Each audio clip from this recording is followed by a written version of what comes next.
સત્સંગમાં રસ ન હોય, તમને સનાતન ધર્મમાં રસ ન હોય, તો ડાયરેક્ટ ભગવાનને તમારે જે કહેવું એ કહેજો. ડાયરેક્ટ ભગવાનને તમારે જેટલી ગાળો દેવી એટલી દેજો. કારણ કે શું કામ, એ ભગવાન છે. હાથી હાલ્યો જતો હોય ને કૂતરું ભણતું હોય તો હાથીને અસર ન થાય સાહેબ. એ કઈ હોંઠ લઈને કૂતરામાં થાય તો હાથીત્વ લાજે સાહેબ. આપણો ગરવો ગણે લાજે. હે સાહેબ, અમે ગીરમાં જોઈએ છીએ નાનું ગલુડું હાવજને ભણતું હોય ને, નાનું ગલુડું તો હાવજ એને આમ રમત કરતો હોય. અમે મારી હગી આંખે જોયું છે. નાનું કૂતરાનું ગલુડું હોય અને એમાં હાવજ ઓચિતા આવી ગયો હોય તો ઓલું ભસવા મળે તો હાવજ આમાં નાની નાની ટાઈપલી મારતો ને. આ ચિત્ર મેં જોયું છે. હું કામ, કારણ કે કૂતરા વાહે ડોટું દે તા તો એ સાઉન્ડમાં જગદંબા જે સિંહ ઉપર બેઠી હોય ને એ સિંહત્વ લાજી જાય ભલા મારા. એ નો એની વાહે ડોટ દે, એ હાથીના ખંભા તળ ઉપર ડગલા માંડી દે સાહેબ. ઈ હાવજ. એટલે એવા કોઈ તત્વ હોય એને કહેજો કે તારામાં તેવડ હોય તો ભગવાનની સામો બોલ, પણ તને પગે લાગીને કહી કે આવા ભગવાનના ભક્તો હોય ને એનો સાળો કરતો નહીં, નહીતર નહીં મૂકે. એનો દાખલો કા છે. રાવણે અતિ તપ કર્યું, એટલો બધો શક્તિશાળી બન્યો. ભગવાન શિવનો એકલો તો શિષ્ય મહાદેવને ભજે છે રાવણ સાહેબ. ભગવાનની મહાદેવની પૂજા કરતો હોય, કમળ ચડાવતો હોય અને મંત્રો બાકી રહી જાય અને કમળ ફૂટી જાય તો પોતાના માથા કાપી કાપીને શિવને કમળ પૂજા મળે ચડાવવા. એનાથી જો શિવ રાજી ન થાય તો આતરડા કાઢી નાખે સરો મારીને.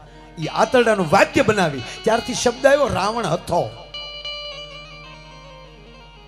એનું વાદ્ય બનાવી અને શિવ સ્તોત્ર ગાય અને સતા શિવ હામું ન જોવે તો એની વી ભુજાથી આખો કૈલાસ ઊંચો કરી નાખે. આ તાકાત રાવણની. અને પછી તો મહાદેવ એટલા બધા એની ઉપર પ્રસન્ન થયા કે સાબાશ રાવણ સાબાશ, હવે તારે કૈલાસ આવવાની જરૂર નહીં. તારે જ્યારે પૂજા કરવી હોય ત્યારે મને યાદ કરજે, હું કૈલાસથી લંકા આવીશ. અને જ્યારે જ્યારે મહાદેવની પૂજા કરવાનું મન થાય ત્યારે મહાદેવ કૈલાસથી લંકા આવે અને રાવણ એની પૂજા કરે. બ્રહ્માજી પૂછી પૂછીને લેખ લખે. આનું એને અભિમાન આવ્યું કે હું લંકેશ હું હુકમ કરું ત્યારે શિવા હુકમ નહીં, પ્રાર્થનાને હુકમ મળ્યો માનવા. હું જ્યારે કહું ત્યારે શિવને આવવું પડે. હું કહું ત્યારે બ્રહ્માને મને પૂછ્યા વગર લેખ ના લખી શકાય. તો બ્રહ્માને શિવ બે મારી મુઠ્ઠીમાં છે. હવે વિષ્ણુ મારા હાથમાં આવી જાય તો ત્રણેય લોકમાં રાવણનો ડંકો વાગી જાય. આવું અભિમાન ઘૂસી ગયું. પછી તો જે મળે એને એમ કે વિષ્ણુને જોયા, એકવાર વિષ્ણુ મારા હાથમાં આવી જાય ને ભૂકા નો કાઢી નાખું તો રાવણ નહીં.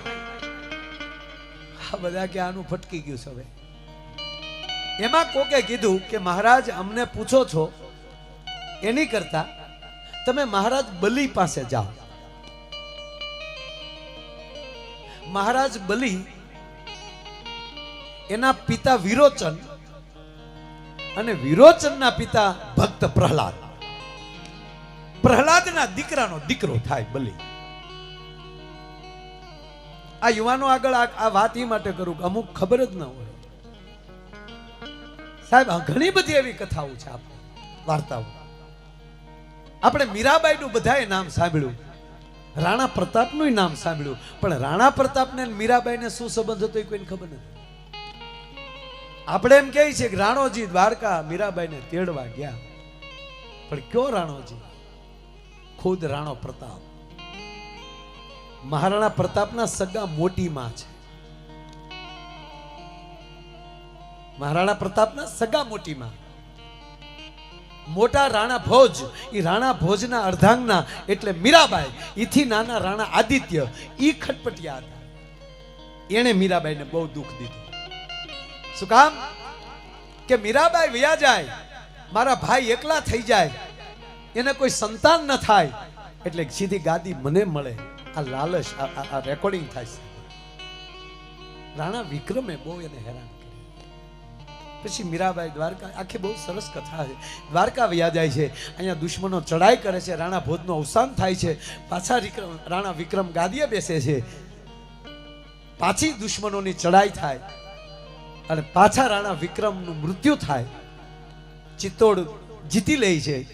અને ત્યારે રાણા પ્રતાપ, મહારાણા પ્રતાપના પિતાજી રાણા ઉદયસિંહ, એની ઉંમર 10 વર્ષની હોય છે અને એના કક્ષમાં એ સૂતા હોય છે. ત્યારે એ જ ચિત્તોડના દાસી પન્ના થાય, એનો એક દીકરો 10 વર્ષનો હોય છે. ઉદયસિંહને અને એના દીકરાને બેને જ્ઞાન આપી દે છે દાસી. જોવો સમર્પણ તો જોવા દેશના નાનામાં નાના માણાના. રાણા ઉદયસિંહને જે પથારી હતી એની જગ્યાએ પોતાના પેટના દીકરાને સુવડાવી દે છે અને ઉદયસિંહને લઈ અમરકોટ વયા જાય છે. અહીંયા એના દીકરાનું બલિદાન દેવરાઈ જાય છે અને પછી ઉદયસિંહને ત્યાં મોટા કરે, ઉદયસિંહને ત્યાં પરણાવે અને મહારાણા પ્રતાપનો જન્મ ત્યાં થાય.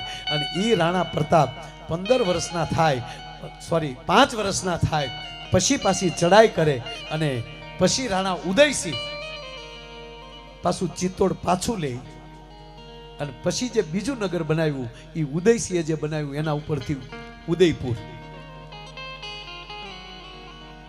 જેના પરિવારમાં મીરા જેવી ભક્તિ પડી હોય ને એ કુટુંબમાં વીરવર પુરુષ મહારાણા પ્રતાપ જેવો જન્મે. પાયામાં ભક્તિ છે. આ નરું સત્ય. એમ રાવણ એ બલિને વિષ્ણુએ કીધું રાવણને કે બલિને વિષ્ણુને બહુ હમણાં સારો સંબંધ છે.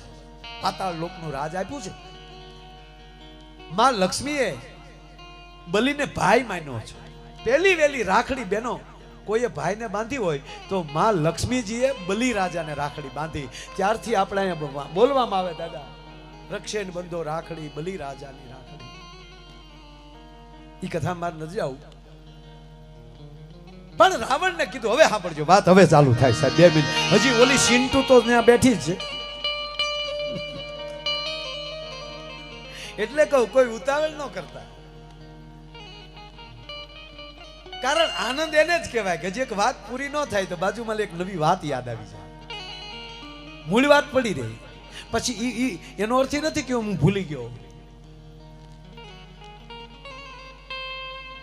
પણ આ પ્રસંગ યાદ આવ્યો એટલે કહું. રાવણને કીધું બલિને ભગવાન વિષ્ણુને હમણાં બહુ સારા સંબંધ છે. એમ કે હા. અને હવે પાતાળ લોકમાં રાવણ આવે છે. સાંભળજો. બલિના દરવાજે આવીને રાવણ છે એ અવાજ કરે છે, બલિ બહાર આવ બલિ, એ બલિ. હું તો એટલું જ બોલું, એને તો 10 મોઢા કેવું બોલતો છે. એ બલિ બહાર આવ. મહારાજ બલિને થયું કે આવ્યો કોણ? આમ જ્યાં ડેલીનો દરવાજો ખોલે છે તો લંકેશ ઉભા છે અને મહારાજ બલિ, કારણ કે ભગવાન વિષ્ણુના ઉપાસક બનેલા છે, માં લક્ષ્મીની પરમ ઉપાસના છે એટલે વિવેકથી બલિ ઉભા ભરાયેલા છે. આવીને સન્માન કરે છે. આઈએ લંકેશ, પધારો લંકેશ. પધારવું નથી. અરે મહારાજ આપ આવ્યા છો તો પધારો, મારું આંગણું પાવન થાય, આપ પધારો. ના બલિ, વિષ્ણુ ક્યાં છે? પણ મહારાજ પધારો તો ખરા. નાય, વિષ્ણુ ક્યાં છે કેને? ત્યારે બલિ બોલ્યા કે હે રાવણ ધીરો, તું હજી કાલ આવ્યો. એક દી આ બલિ ધરતીનો માલિક હતો, ભલા બાળા, કોઈથી હા નતો લેવા દેતો. પણ સાંભળી લે, જ્યારથી વિષ્ણુનો ભેટો થઈ ગયો ને ત્યારથી આમ જો ગા જેવો થઈ ગયો છે.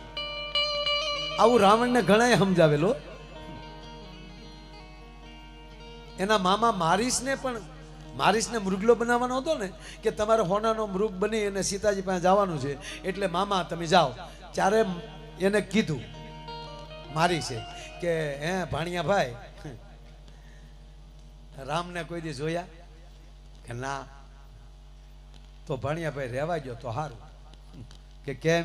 તા કે હું, મારો ભાઈ સુબાહુ અને મારી મા તાડકા, અમે ત્રણેય ઋષિઓના યજ્ઞ, વિશ્વામિત્રનો યજ્ઞ ભંગ કરવા ગયા અને રામ તેથી બાળક હતા અને એ રામે એક બાણ માર્યું ને ત્યાં મારા બાનો અને મારા ભાઈનો ગોબો ઉપાડી લીધો. અને મારું હજી ક્યાંક કામ હશે, મને ફણા વગરનું બાણ માર્યું ને તો ન્યાલી લંકા શીખી દીધો હતો.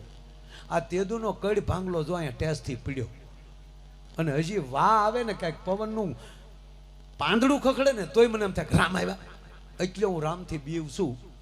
માટે ભાણિયાભાઈ રાવણભાઈ તમે માની જાઓ અને આ ધંધો ન કરો તો સારું. રાવણે શું કીધું ખબર સલાહ દેમાં ન કર હું મારી નાખી તને. એટલામાં જ મારી છે નક્કી કરી લીધું કે આ પાપીના હાથે મરવું એની કરતા મૃગલો બની રામના હાથે મરું તો મારું કલ્યાણ થઈ જાય. આ વાત છે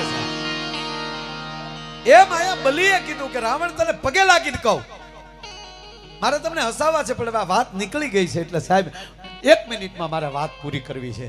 અને આવી વાતો હાશે તો બહુ મળી જાય બાપ, પણ આવી વાતો ક્યારેક નીકળે. શું કામ? આપ જેવા ગુણીજન વર્ગ બેઠા હોય, આવા સંતોની હાજરી હોય અને આવી એક હાથી વાત ન કરું ને તો માયો નગુણો કહેવાય ભલા માણા. એટલે આ વાત લીધી છે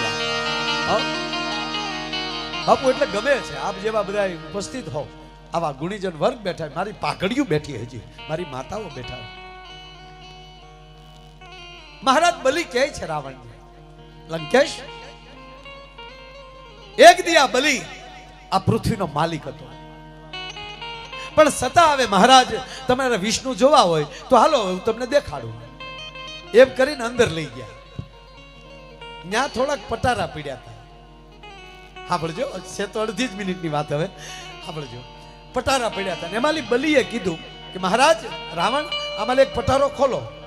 આમ પટારો ખોલ્યો ને તો પટારામાં એક ગોળ ચક્ર પડ્યું હતું. પટારો બહુ મોટો હતો. એ પટારામાં એક ગોળ ચક્ર પડ્યું હતું. એટલે બલીએ કીધું કે આ ચક્ર બારું કાઢો તો. એટલે રાવણે પટારો ખોલ્યો, ચક્રને બહાર કાઢવા. હવે 20 ભુજાએની કૈલાસ જેને ઊંચો કર્યો હોય એમાં કેવડી તાકાત હોય. એ ચક્ર લીધું પણ ચક્ર હલ્યું નહીં. રાવણે બીજો હાથ નાખ્યો, ચક્ર ન હલ્યું. ખુદ રાવણ પટારામાં ઉતર્યો અને 20 ભુજાઓથી તાકાત કરી પરસેવો વળ્યો પણ ચક્ર હલ્યું નહીં. અભિમાન ઓગળી ગયું. રાવણ બહાર આવ્યો, કપડા ખખેતો કા રાવણ શું થયું? કે બધું ઘેરે ગયું. આ છે હું? એટલે જ કહું છું રાવણ સમજીને લંકા ભેગો થઈ જા.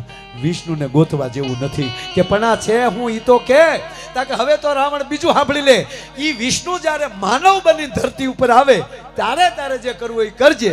અને ત્રીજી વાત કે રાવણ વિષ્ણુને જે કહેવું હોય કે જે તારો વાળ વાકો નહીં થાય, પણ એના ભક્તનો સાળો કરતો નહીં, નહીતર નહીં મૂકે. મતલબ સાંભળી લે.